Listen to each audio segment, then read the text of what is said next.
Muy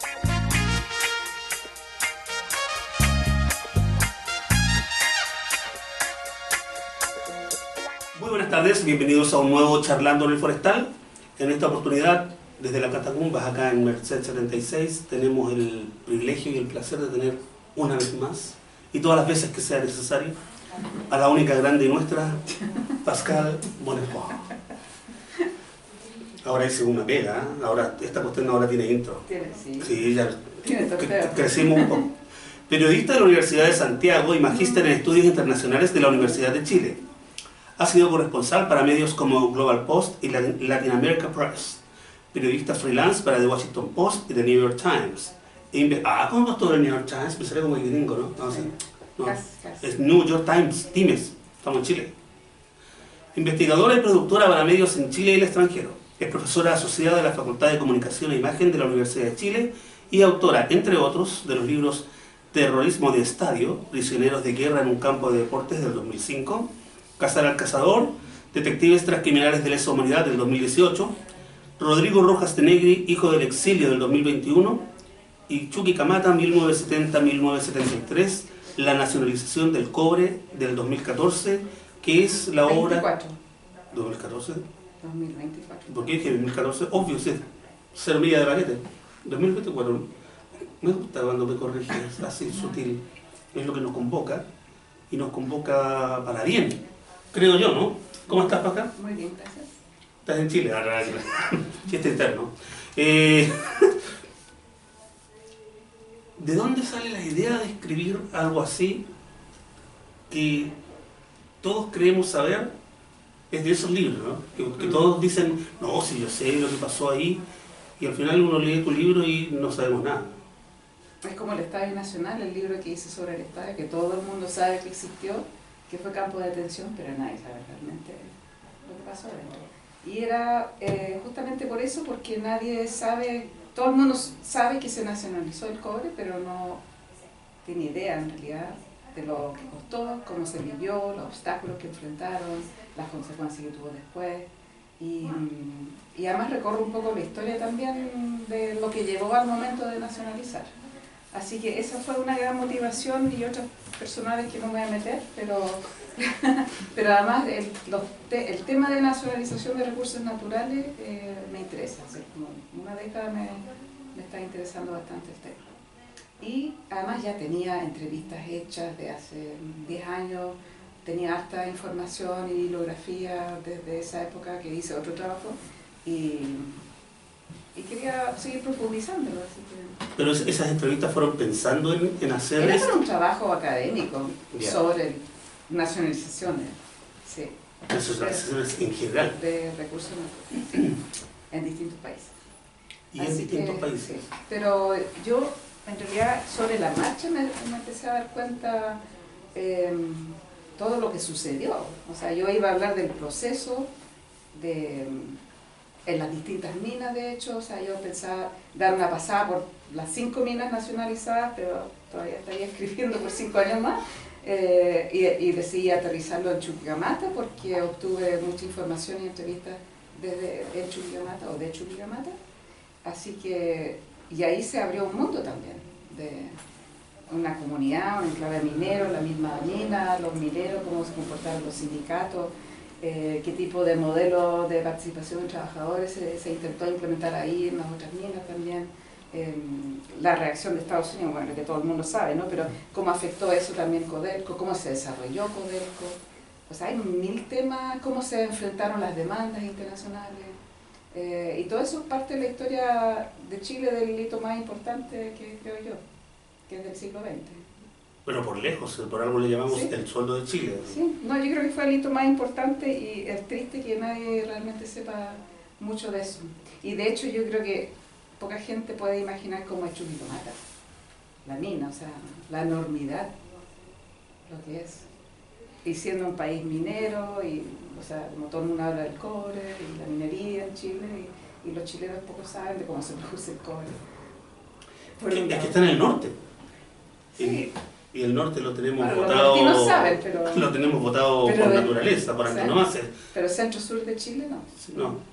Pero el proceso en sí no. De hecho, ha leído el libro gente que trabaja actualmente en Chuqui o en Codelco o en la minería del cobre, y gente que también fue partícipe en esa época, y también quedan sorprendidos, porque claro, ellos conocen su experiencia, pero ahí se dan cuenta de las tantas otras cosas que sucedieron y los miles de problemas que tuvieron que enfrentar. Hay toda una idea en el imaginario, obviamente, dentro de los que creen saber que esto fue una movida política, básicamente, que a Allende se le ocurrió un día decir, vamos a nacionalizar el cobre para pelear con los gringos, y le ganó, entonces el tipo escapó. Pero esto venía gestándose de mucho antes. Sí. No es, para empezar, no es una idea así como me levanté un día con ganas de nacionalizar el cobre. No lo fue para nada, pero no sé si hay gente que piensa eso. Sí, ¿Sí? Me he llevado esa sorpresa cuando les he comentado sobre el libro.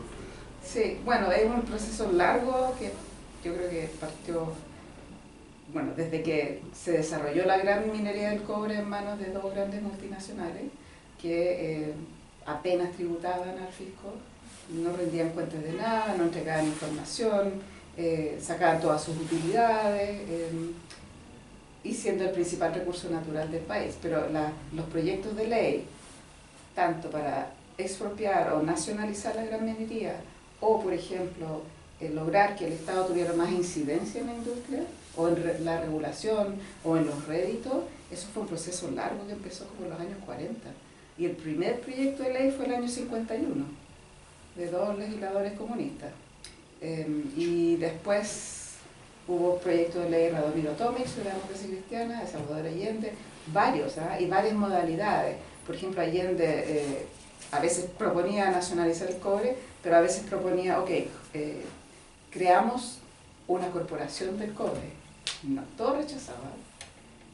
Y se ensayaron distintos modelos a lo largo de las décadas por ejemplo, que Codelco pudiera comercializar un porcentaje de lo que producían estas empresas privadas, o se subían los impuestos. Hubo retroceso y avance permanentemente.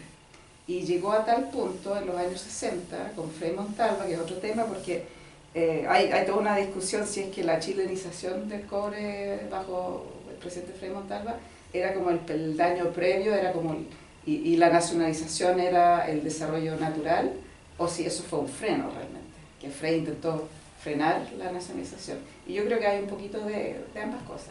Pero llegó a tal punto en los 60 que ya se clamaba por nacionalizar, o al menos tomar algo de control de la industria, para tener algo de ganancias también del principal recurso, que la fórmula de Frei fue comprar acciones, en algunos casos mayoritarias, bueno, en un caso en el Teniente, y comprar acciones para tener presencia del Estado en los directorios y en la cogestión. Pero el problema es que al final todas las decisiones, todo se seguía administrando y gestionando desde Nueva York.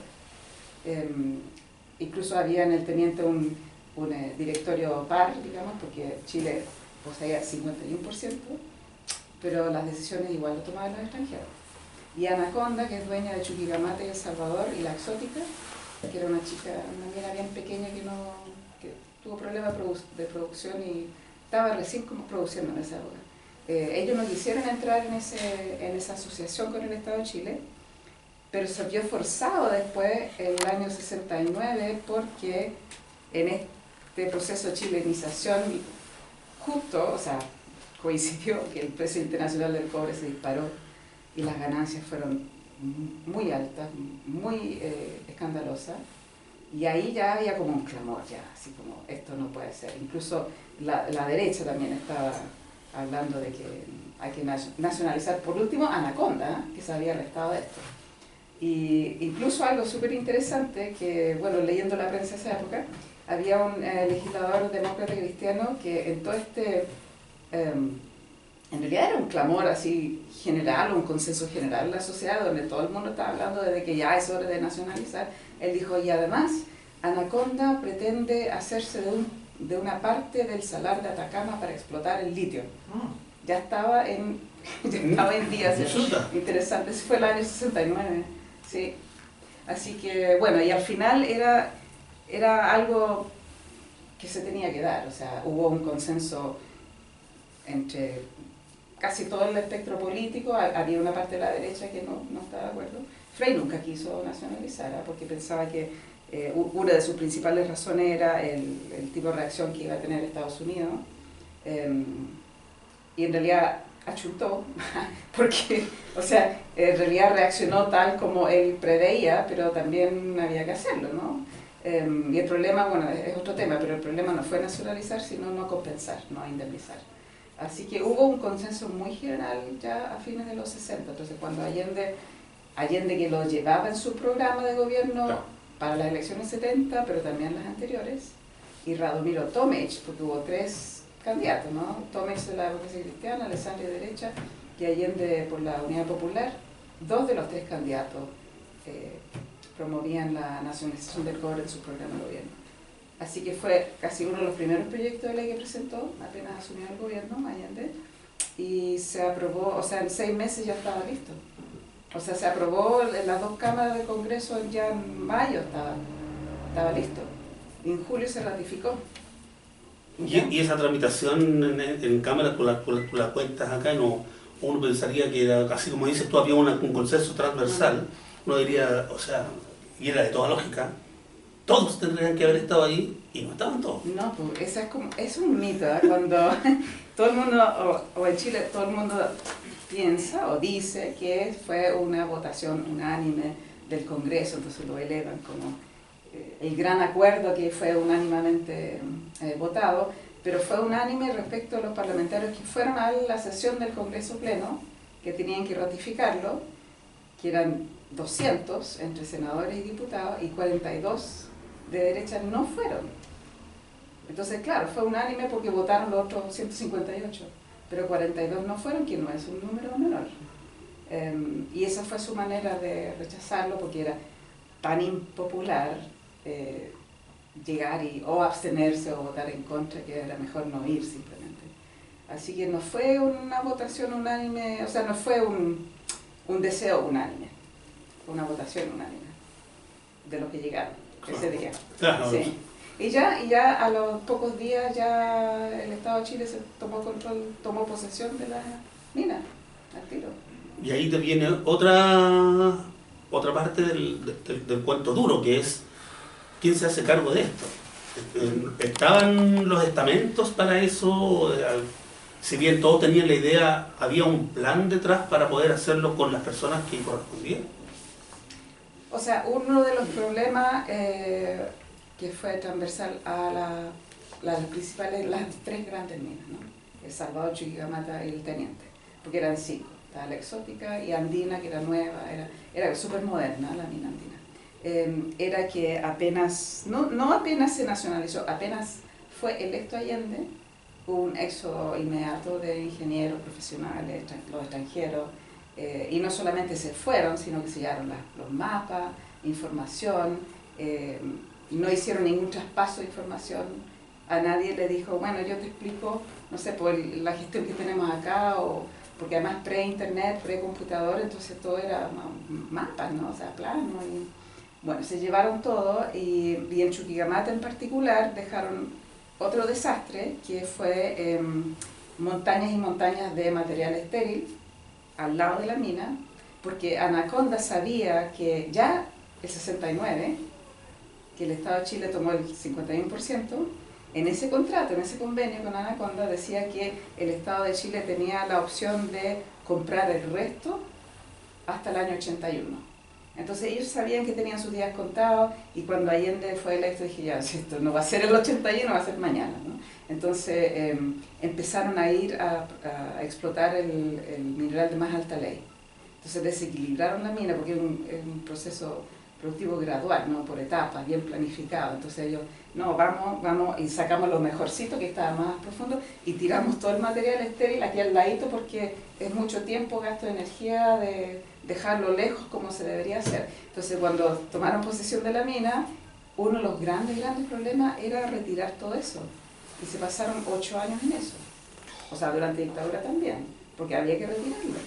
Y en los trabajos voluntarios se empezó a hacer en los días domingos, la gente, o sea, los mineros sacaban lastre. Pero bueno, entonces eso significó que, bueno, los ingenieros, los chilenos que ya estaban trabajando ahí, estaban capacitados y todo, pero no tenían experiencia como de la alta gestión, porque siempre fueron cargos para extranjeros, siempre tenían un tope, ¿no? Entonces, y muchos de ellos también se les ofrecieron trabajo, Anaconda les ofreció trabajo en otras partes del mundo, así que se fueron muchos chilenos también, profesionales. Y había chilenos capacitados, pero no tantos. Entonces las universidades se tuvieron que adaptar sus programas para sacar rápidamente especialistas en minería, o más, ¿no? Porque eran cursos, por ejemplo, de 20 estudiantes. Y de repente ya, o incluso no, parece que eran, un ingeniero me dijo, no, mi promoción eran de 12 personas. Al año siguiente eran más. Bueno, hubo mucha capacitación y, bueno, se promovió a la gente que ya estaba ahí, a muchas, no todas, y se trajo gente de afuera, que tenía buena formación, pero no experiencia. Pero lo hicieron bien. O sea, cuando se critica que ahí llegó un montón de gente de la UP y que como que no sé, llegó, porque la gente que estaba ahí, los ingenieros, los que se oponían al gobierno de Allende, siempre hablaban de que estaban mandando puros activistas ahí a parar el dedo, a destruir cosas. No, mandaban gente capacitada, o sea, políticamente cuoteada, eso sí. ¿Entiendes? O sea, había que poner en las distintas minas y como un equilibrio bien difícil de los directorios, componerlos según todos los partidos de la UP. También si sacaban a uno del Codelco, del directorio de Codelco que era socialista, había que reemplazarlo con otro socialista. Lo mismo que pasa hoy en día, exactamente lo mismo que ha pasado siempre. Pero la gente que iba estaba formada para eso, lo hicieron bien. O sea, los gerentes generales de las minas nacionalizadas lo hicieron bien, eran buenos gerentes, buenos profesionales. Así que, pero sí hubo una escasez muy grande de supervisores, siempre. O sea, supervisores es como un estamento, es el estamento más alto, mayor de supervisor, pero como para hacerlo más genérico, hablemos de supervisores, ese estamento alto que es entre el jefe de producción y los ejecutivos. Y ahí hubo una escasez permanente, porque se iban, en el caso Chuquicamata, apenas Chile tomó posesión de la mina, hubo un acto en Rancagua, ¿no? Que todo el mundo sabe que fue el gran acto donde habló Allende, el día que se ratificó la nacionalización. Y ahí habló el presidente de la Asociación de Supervisores, que nosotros vamos a ser leales y vamos a trabajar por el bien del país, bla, bla, bla. Y decía Allende, bueno, en Chuquicamata, ese mismo dirigente, que era de Chuqui, así a las 2 semanas, paro. Huelga de los supervisores en Chuquicamata. Fue largo, fue 2 o 3 semanas, con altas pérdidas. Y fue porque se oponían al nombramiento de 3 ingenieros que el gobierno había nombrado, y uno incluso era de C, ¿no? Ni siquiera era de la UP, porque lo había sacado de afuera. O sea, los traía de otras partes, no eran de Chuqui. Pero el problema de fondo era que iban a dejar de recibir sus sueldos en dólares. Ese es el problema. Que fue un lío, era una política que inició Frei, pero que no se atrevió a implementar, pero viene de esa época, porque en las minas, o sea, el estamento superior, el rol A, que también le decían rol oro, ganaban en dólares, y eso lo cambiaban en el mercado negro y era un gran sueldo, ¿no? Sí, claro. Entonces, durante Frei ya no se implementó, se creó la política de que eventualmente iban a tener que empezar a ganar en moneda nacional. Y cuando asumió Allende lo implementó. Y fue una gran revuelo y protesta de los supervisores, porque llevaban 2 años negociando con el gobierno, no sé, por alguna manera de que no sucediera, o que, no sé, tuvieran ellos un estatuto especial, que resguardara incluso lo pongo ahí, lo cito como resguardar nuestra posición, nuestros privilegios, ¿no? El típico clasismo chileno. Sí, fue muy terrible. Así que bueno, había gente capacitada, sí, pero faltó mucha también, mucha. Y por eso había que, por ejemplo, salían de la universidad a los 22, 23 años un ingeniero, llegaba como jefe de turno, con el éxodo, ese jefe de turno como en un mes era superintendente o era jefe de no sé qué, gerente de no sé qué o subgerente, porque no había más gente. Pero lo hicieron bien, ¿eh? Lo hicieron bien. O sea, la parte de producción, sí. O sea, se mantuvo, que fue un éxito. Eso, el éxito fue que se mantuvo. Que esté funcionando hoy como está funcionando hoy es porque partió bien, si no, sí. no estaríamos aquí. Sí, bueno, sí, pues no se derrumbó porque la derecha decía no, que esto va a ser un desastre, más o menos van a destruir las minas. Y de hecho también hubo una campaña fuerte de desinformación también de que efectivamente estaban, no sé, muchos activistas que están llegando de otras partes y están destruyendo el material con su trabajo voluntario, no sé, pues echaron a perder una locomotora, echaron a perder esto, no saben lo que hacen. Y en algunos casos eso sucedió también, pero era como una campaña muy permanente de desacreditar lo que estaba haciendo la administración chilena, y no por ser chilena, sino por ser de la Unidad Popular. Pero también hubo desconfianza del mundo minero también, de los profesionales que venían de afuera, o de todo lo que estaba sucediendo, porque pensaban que iban a perder sus beneficios, su multitud de bonos, multitud, que ahí los nombro, menos mal. Alguien me pasó un documento es un estudio ocupacional de la minería que se hizo antes de Allende, que el año como 69 o 70, y ese documento pone todos los bonos, todos los beneficios, así, tremendo. Entonces, y bueno, eso lo lograron con años y décadas de movilización después de la organización, y bien por ellos, ¿no? Pero tenían que perder eso. Y ayer estaba ofendido, de hecho, él quiso vetar la reforma constitucional que nacionalizó el cobre porque había un apartado transitorio, o sea, que hablaba específicamente de los mineros del cobre para establecer constitucionalmente que no iban a perder sus beneficios. Y Allende se sintió ofendido porque dijo, ¿por qué están dudando de mi palabra? ¿Por qué lo tienen que tener en la reforma? Bueno, al final no vetó, porque iba a alcanzar todo. Pero hubo esa desconfianza hacia la capacidad de los chilenos y al temor de lo que podría pasar respecto a todo lo que habían ganado, que era harto. Y bueno, no se les quitó nada, absolutamente nada. Y esa desconfianza fue canalizada más bien hacia el nuevo modelo de gestión que se trató de implementar ahí. Y ahí hubo un choque muy grande con los sindicatos mineros porque ellos pensaban o sentían que se le estaba socavando el poder, el gran poder que tenían los sindicatos del cobre, gran poder.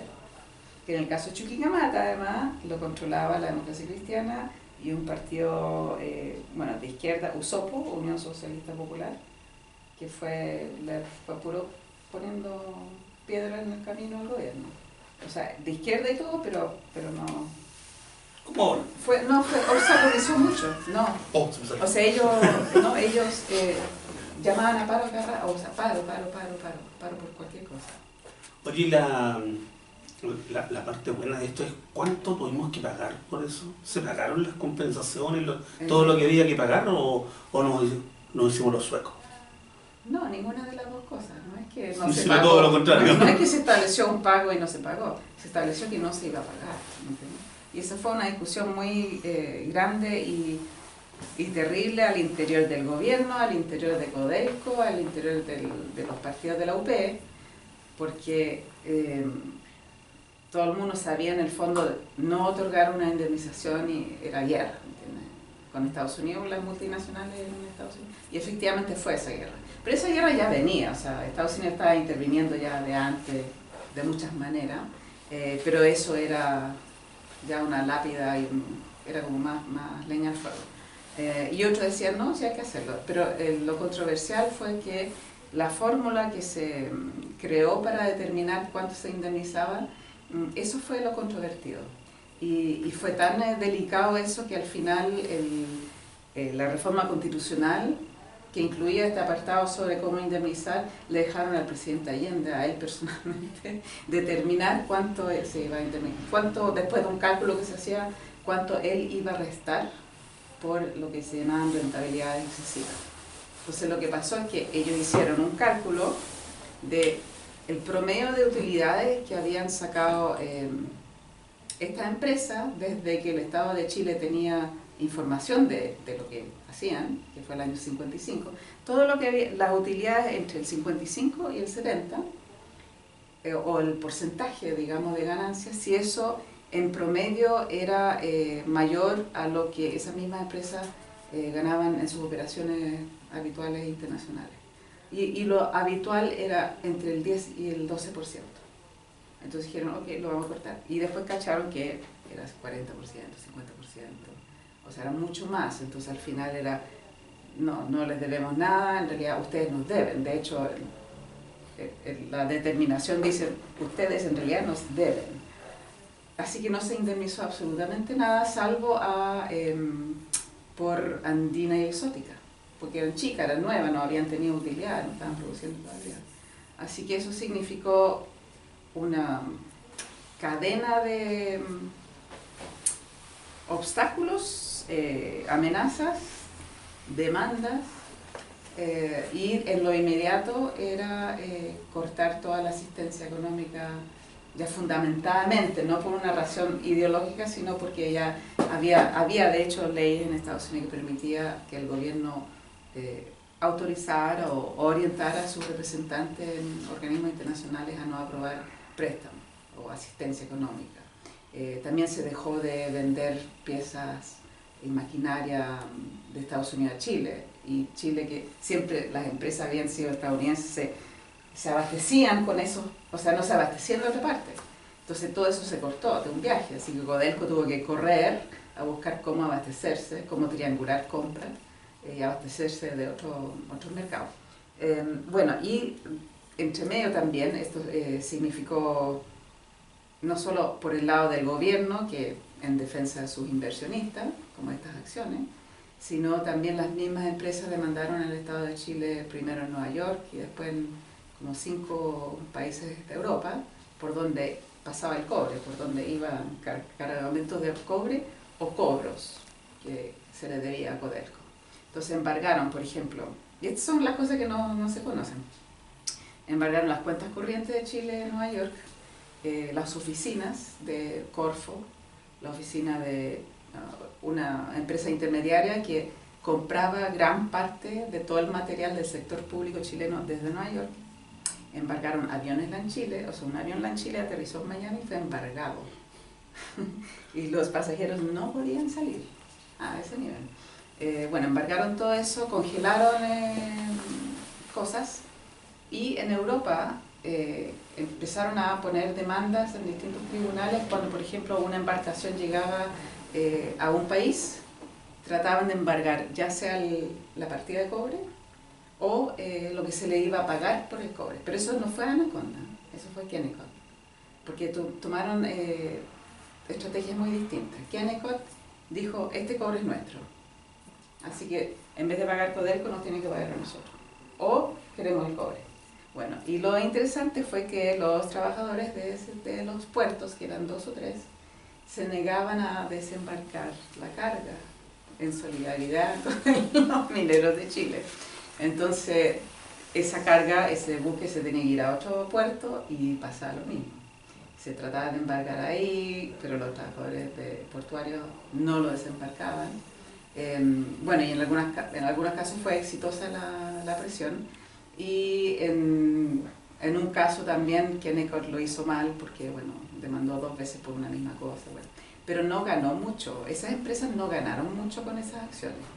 O sea, ganó una de esas acciones, logró ejercer suficiente presión sobre el gobierno que el gobierno se vio obligado a pagar una cuota de una deuda que él le tenía con esa empresa. Pero aparte de eso, realmente no ganaron nada. Sí perdió Chile porque tuvo que contratar equipos legales en todos esos países, destinar gente, el viaje, el desgaste, todo eso sí, eso de todas maneras se perdió, pero en realidad no ganaron mucho. Y Anaconda, en vez de decir este cobre es nuestro, lo que hizo, como ellos tenían sus operaciones aseguradas por un organismo asegurador estadounidense,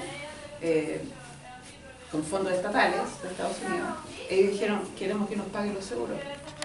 Y la OPIC, esta agencia, dijo, o sea, no, porque no, o sea, es mucha plata, y Chile había expropiado la ITT también, claro, que es la compañía chilena de teléfono, que también tenía sus bienes asegurados por OPIC. Entonces si OPIC tenía que pagar los seguros a Anaconda y a la ITT, iba a quebrar esa cuestión, o iba a tener que buscar fondos en el Congreso. una ley en el Congreso de Estados Unidos para que le otorgaran más fondos.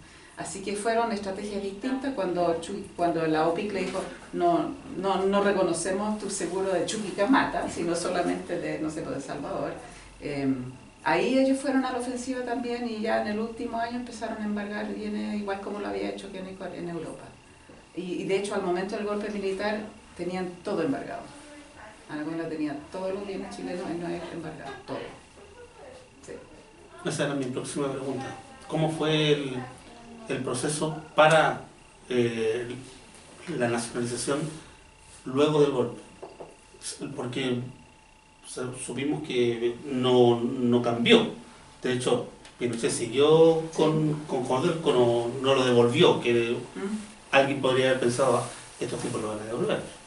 Pero es que la Junta Militar no era neoliberal al principio.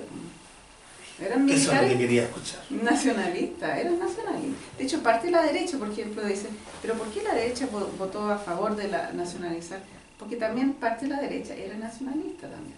Y los militares, bueno, no solamente al principio, porque después los convencieron los Chicago Boys, por eso pasó 1 año y medio o 2 años. Pero al principio seguía siendo el principal recurso del país, por un lado. Segundo, esos eran fondos que llegaban al fisco, y ellos eran el fisco. Y además, bueno, ustedes saben, ¿no? La ley reservada del cobre, que era preexistente, no lo inventaron los militares, pero anteriormente ellos recibían el 10% de las utilidades y en dictadura empezaron a recibir el 10% de las ventas, que es una gigantesca diferencia. Y además no rendían cuentas, ellos con ese 10% de las ventas, que eran muchísima plata, hacían lo que querían, no rendían cuenta a nadie, terminó en muchas cuentas bancarias personales. Así que era una vaca lechera también, y además era la gran fuente de financiamiento para ellos mismos, para su régimen. Así que yo creo que por eso, no por una cosa ideológica, sino una cosa práctica, y porque al principio no se hizo. Pero igual hubo intentos, ¿eh? Igual los Chicago intentaron convencerlo de privatizar Codelco, y no lo lograron. De hecho, Codelco actual fue creado el año 76. Pero se llamaba Codelco antes también, que era la Corporación del Cobre. Y cuando se nacionalizó el cobre, o la gran minería del cobre, las minas, o sea, Codelco en el fondo coordinaba distintas sociedades colectivas del Estado, que se llamaban. Cada mina era una sociedad colectiva del Estado. Y el 76 se empezó a llamar Corporación Nacional del Cobre, y ahí era ya el paraguas completo de... O sea, ahí ya Codelco administraba todas las minas mineras. Pero al principio era muy difícil. Bueno, ese es otro tema, lo que pasó en Codelco, pero volviendo a tu pregunta, no, pues no lo hicieron. Lo que sí hicieron inmediatamente, realmente inmediatamente, era designar a un negociador. Yo no sé por qué lo eligieron a él, porque él, Emilio Filippi, él tenía mucha experiencia en negociaciones, pero o intermediar, pero en temas fronterizos, pero no así empresarial. Pero bueno, lo designaron a él también se asesoró con el equipo de abogados que venía trabajando en Codelco de antes, y ellos llegaron a otra fórmula para indemnizar, y se pagó una indemnización, pero bastante menor de lo que pedían las empresas. Siguió siendo menor, ¿no? Pero por ejemplo, cuando se hablaba mucho en la Casa Blanca y con representantes chilenos, y páguenos algo. No, es que la reforma constitucional, que está muy imposibilitado políticamente, muy delicado, bla, bla, bla. Entonces, que páguenos algo, no tiene que ser todo, pero cambien, o sea, no están tan restringidos por la reforma. Lo único que tiene que hacer el presidente es cambiar la manera en que él calcula la rentabilidad excesiva, o por ejemplo, cambiar cómo se calcula el valor libre de la empresa, que es lo que se le quería pagar.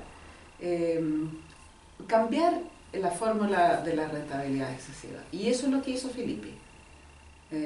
No se pagó lo que las empresas querían, sino como hizo algo más intermedio, y al final cambió la fórmula para no violar la Constitución en el fondo.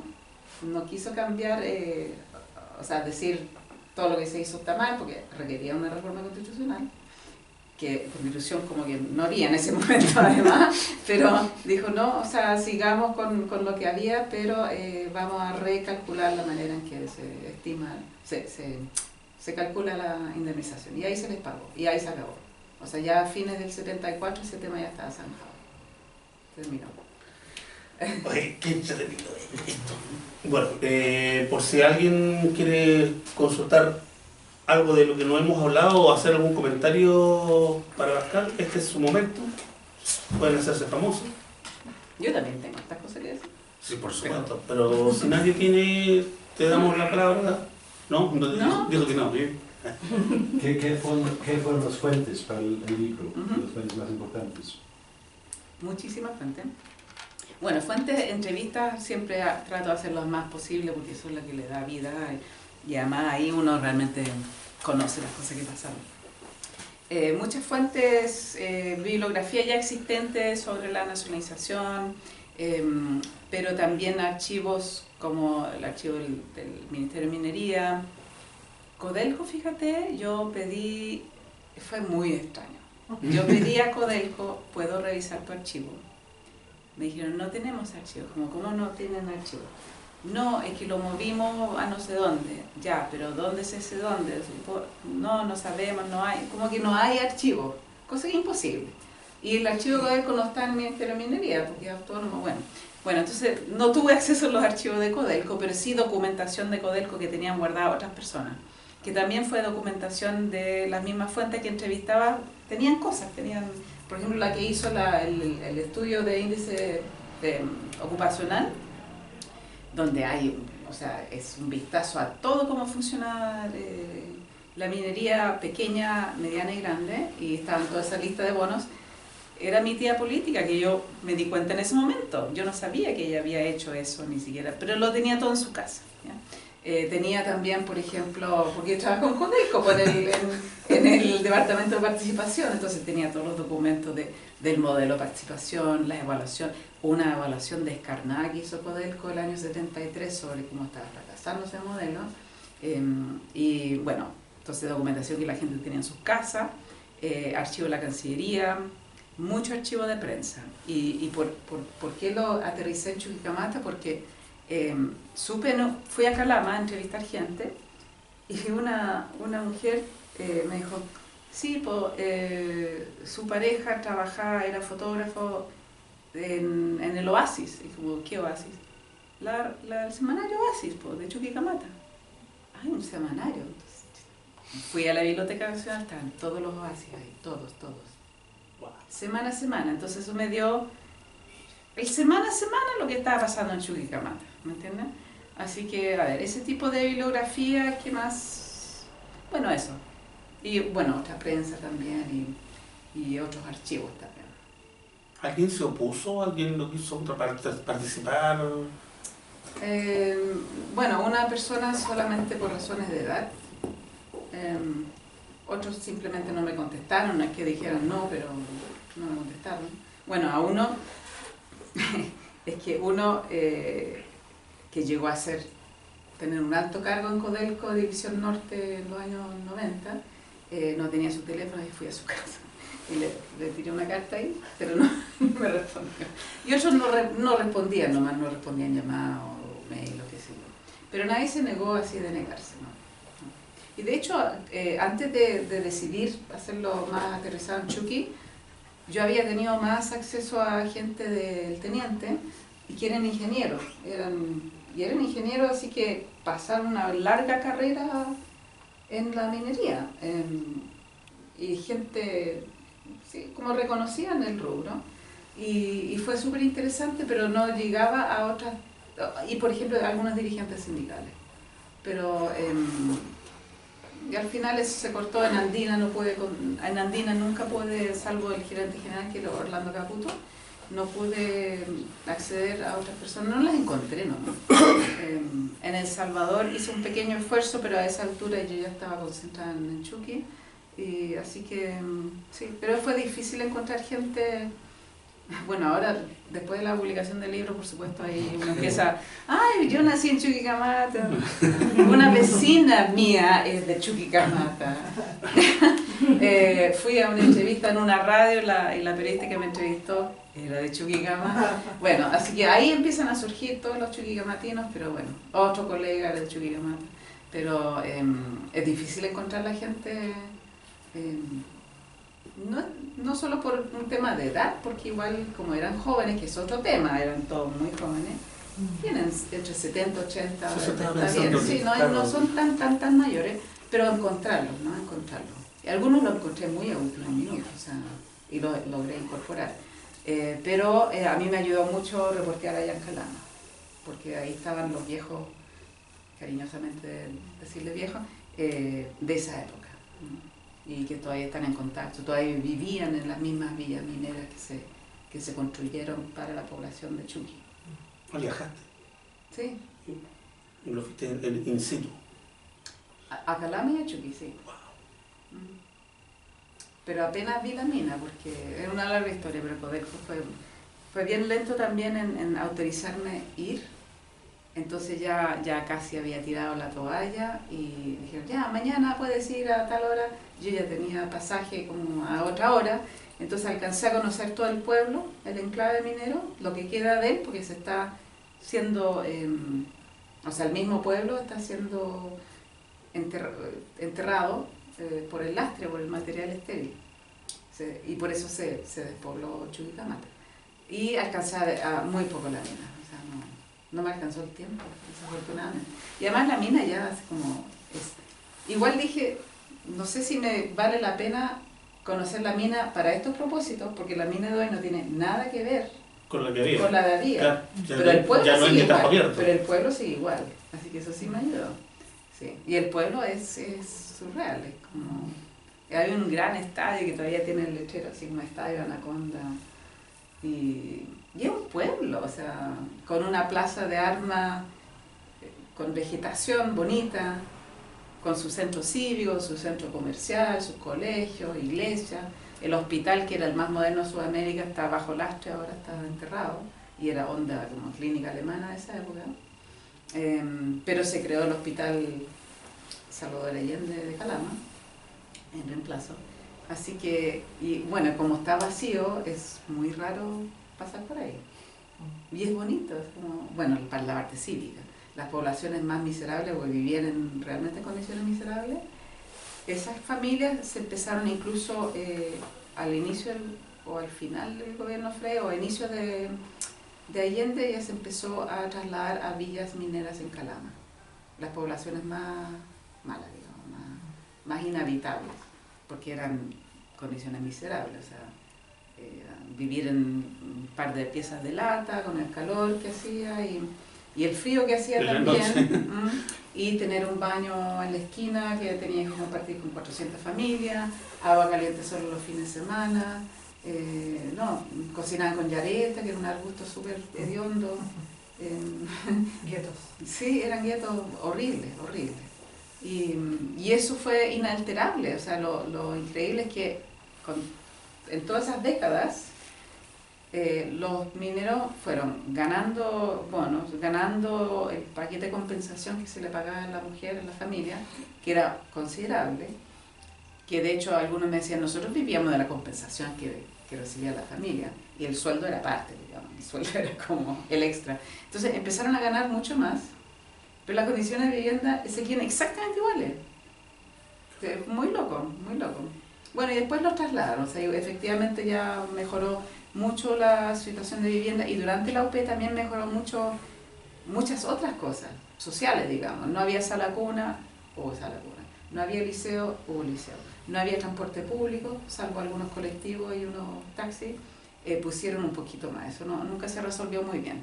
Se empezó a mejorar el camino entre Chuqui y Calama, que le llamaban el camino de la muerte, porque moría mucha gente, porque era horrible. Eso con trabajo voluntario. Se empezó a pavimentar un nuevo camino. Trajeron artistas, muchos artistas de hecho, de distintas disciplinas, y se creó una casa de la cultura, hubo mucho más actividad cultural. Bueno, se sacaron las barreras físicas hacia el sector americano, que llamaban, que es donde vivían las familias de los ejecutivos, de los jefes de turno para arriba. Pero igual los obreros no iban mucho para allá, porque es como una cosa de mentalidad, como que eso no es... Y además, como no había mucho transporte público, era difícil llegar allá. Sí, alguna gente, cuando Bueno, hay una señora que lamentablemente falleció, para alcanzar a entrevistarla.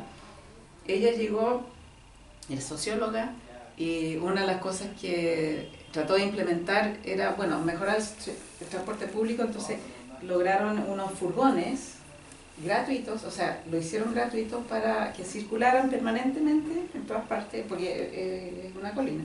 Circularan y la gente se subía y se bajaba donde necesitaba. Y dijo, las primeras 2 semanas era como puro turismo, o sea, y la gente de abajo como iba a ver cómo se vivía arriba, y los niños jugaban y se bajaban, y al final tuvieron que empezar a cobrar. pero pasaban muchas cosas así, hubo mucha como efervescencia, y de jóvenes también. Y los trabajos voluntarios que no eran masivos, ¿eh? O sea, si tú dices, hay un universo posible entre 6.000, 8.000 trabajadores, eran 800 a 1.000 los que participaban, pero regalaban sus domingos, ¿no? A mejorar los espacios de trabajo, a pintar cosas, incluso hicieron trabajo voluntario no solamente en la mina y en el pueblo, sino que en Calama y en el pueblo cercano también, incluso distintos médicos, bueno, no médicos, distinto personal de la salud del hospital de Chuquí hacía voluntariado, digamos, se instalaba en pueblos que tenían un consultorio con un practicante, básicamente. Y hacían como, o por ejemplo, repartían la leche. Hacían muchas cosas. Reparaban material que había en desuso y hicieron mesas para un colegio en Calama que no tenía mesa de comedor para los niños, por ejemplo. O sea, había muchas ganas de hacer cosas. Y además había, por ejemplo, como no llegaban esos repuestos, o sea, por el lado Codelco, tuvieron que buscar manera de abastecerse. Pero en las minas, por ejemplo, los jóvenes, que eran siempre como las juventudes políticas, básicamente, no eran así como los jóvenes, sino básicamente las juventudes, claro, iban a estas montañas de cosas en desuso, a sacar piezas, a recuperar piezas. Y otros trabajadores como reparaban las cosas, en vez de botarlas, las reparaban o inventaban algo. O sea, hubo mucha invención. Así que, o por ejemplo, se trataban de recuperar algo de mineral de lo que se caía, ¿entiendes? Como a ese nivel. Hubo mucha voluntad. ¿Sí? Sergio. ¿Cuánto pagaron al final? No sé cuánto pagó. Ah, bueno, lo tengo ahí, tendría que ver la pero cifra más o menos, exacta. en dólares de hoy día. Ay, no me acuerdo. Ve al final del libro. Pero era bastante considerado, o sea, de hecho la Junta como se congratuló porque era bastante menor de lo que pedían. Sí. Sí. Y ahí... Sí, dale. Nada que ver con lo que te preguntaban recién. Nosotros vivimos en Calama entre el 83 y el 89 y en ese tiempo, sobre todo en los últimos años, ya se estaba abandonando Chuquicamata. Pero como en Calama no había mucho, Calama para nosotros siempre fue el parque de diversiones de los mineros. Era muy peligroso para niños, niñas, para gente muy joven. El barrio rojo era 24/7 y en gran parte de la ciudad.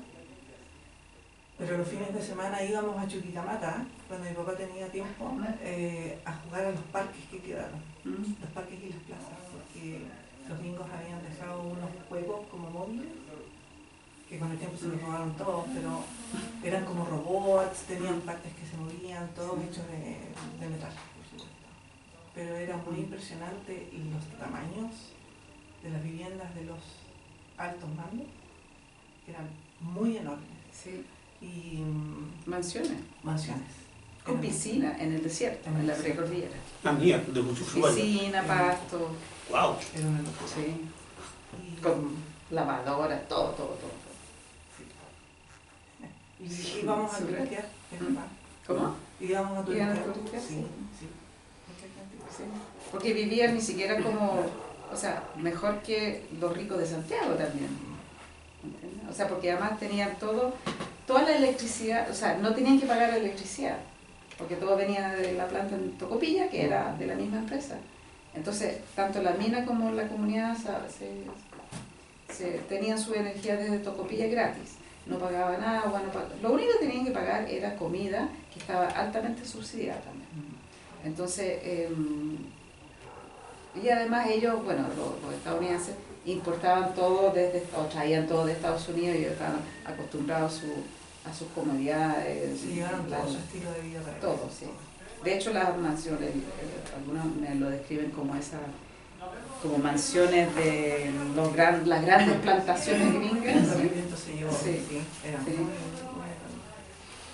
Y de hecho, una cosita más. Bueno, ¿Sí? Que hay muchas cosas. No, que, Sí, hay muchas cosas, pero... Bueno, después lean el libro, pero bueno, el gerente general, desde el principio de los días, así del 1915 o qué sé yo, siempre vivió en la casa 2000, se llamaba, que es la casa más alta en la colina. Toda la numeración venía del 2000 hacia abajo. Y mientras más abajo, más pobre, pero la casa 2000 era la top. Y era una mansión gigante. Y todos los gerentes generales de toda la vida vivían ahí. Y recibían la visita importante, qué sé yo. Y cuando llegó David Silverman, que era el gerente general designado por el gobierno de Allende, él dijo no.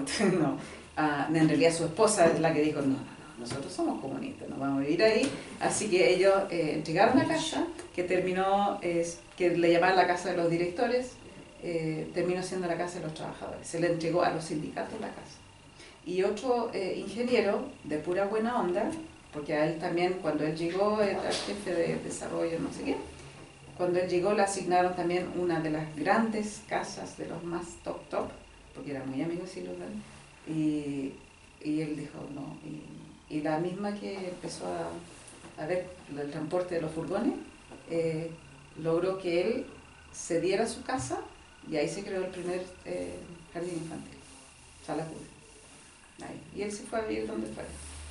Que había ese tipo de cosas también, ¿no? Como decían, les asignaban casas grandes a mucha gente que venía de afuera de la UP, como nosotros no venimos a enriquecernos o a ostentar, porque además también tenían que mantener una imagen, ¿me entiendes? Yo no voy a ir yo solo vivir en la casa 1905, que era el gerente de producción. Entonces ya vivía en un hotel, ¿cachai? O en una pieza en el centro de Chuquí. Había ese tipo de cosas. No lo harían hoy día la gente. Eso, todos estaban pensando eso. Sí, porque te entregan una casa con piscina, como, ¿para qué voy a estar en una pieza de hotel en el centro? Pero sí. Bueno, y además muchos de ellos también, y en todas partes, cedían porque los sueldos eran altos, los gastos pocos, cedían la mitad de su sueldo también, pero se iba al partido o al sistema de jardines infantiles de Chile. Que no es menor. Tenemos que ir, lamentablemente está muy entretenido esto y faltan como 300 páginas todavía, porque llegamos como hasta la mitad. Como fuimos escalando y nos falta la mitad del libro. Así que si quieren terminarlo, aquí está disponible. Ahora, Pascal, te vamos a regalar la cámara para que miren mirando el aparatito para la gente que no está acá y que nos va a ver. Yo creo que en una semana más vamos a subir la charla a nuestro canal de YouTube. ¿Por qué motivo alguien debería leer este libro? ¿Qué le podría sumar a su vida leer este libro? O recomiéndalo, así como véndete. Es que este es el único libro, igual, bueno, suena feo, pero es el único libro realmente que cuenta la historia de la nacionalización del cobre en todas sus aristas, con toda su complejidad. No es solamente el argumento jurídico, no es técnico, no es sobre, además yo no soy técnica, no es sobre la producción, no es sobre la economía, no es sobre la minería siquiera, es más bien político, histórico y social. Y social, y cuenta la historia de uno de los grandes hitos, sino el gran hito del siglo XX, que cambió el destino de Chile, lo cambió definitivamente, y la vida de muchas personas también. Entonces hay que conocerlo, porque no se conoce para nada, así que por eso hay que leer el libro. Ya lo saben, amigos que nos están viendo o que nos van a ver en el futuro cercano. Chuquicamata 1970-1973, la nacionalización del cobre, de Pascal Bonnefoy, por supuesto acá en Merced 66, en Quileo Forestal. Si están fuera de Santiago, a través de espacioforestal.cl lo hacemos llegar a todo Chile. Un libro muy entretenido, la pluma de Pascal sigue siendo la misma. Un libro que es muy interesante Pero sobre todo partimos con eso, ella lo acaba de repetir y yo lo recalco, de verdad, los que nos creemos cultos y decimos que sabemos, leemos este libro, no sabemos nada, nada, de verdad. Creo que 5 datos de los que da Pascal acá, yo lo sabía, 5. El resto fue todo sorpresa tras sorpresa y algunas para bien y otras para mal, por supuesto. El rol de los sindicatos. Sí, eso es como, wow, ese capítulo es como para salir a quemar la calle, pero bueno, hay otros que son más reconciliadores, pero ahí sí, hay cosas muy interesantes y es algo que hay que saber. Y lo otro que quiero, perdón. No, por favor. No, es que no es o sea, yo encuentro que fue lo mejor que se hizo nacionalizar el cobre, pero no es un libro que es como alaba todo y que, ¿me entiende? Que pinta todo como funcionó todo perfecto, porque hubo muchos problemas, se cometieron muchos errores y también lo aborda, o sea, igual es una visión crítica fundamentada, digamos, sobre el proceso. Es que es un porque trabajo... tampoco es como, no, todo funcionó perfecto. Es un trabajo periodístico y las cosas... A estas alturas ya estamos todos grandes y sabemos que nada es blanco y negro todavía. Y en esos huequitos grises, ahí se metió la Pascal para contarnos esta historia de la nacionalización del cobre, el sueldo de Chile y todos esos demás epítetos que le hemos dado a un hito. Es un hito y de verdad que, como lo dices tú, no solo cambió la cara de Chile, sino que cambió la cara de las personas que viven en Chile, que es mejor aún. Porque durante muchos años sí fue de verdaderamente el sueldo de Chile. Ahora que no sabemos en qué está esta cosa, pero ya. Ese es para el próximo libro de la Pascal. Le damos un aplauso a Pascal. Gracias por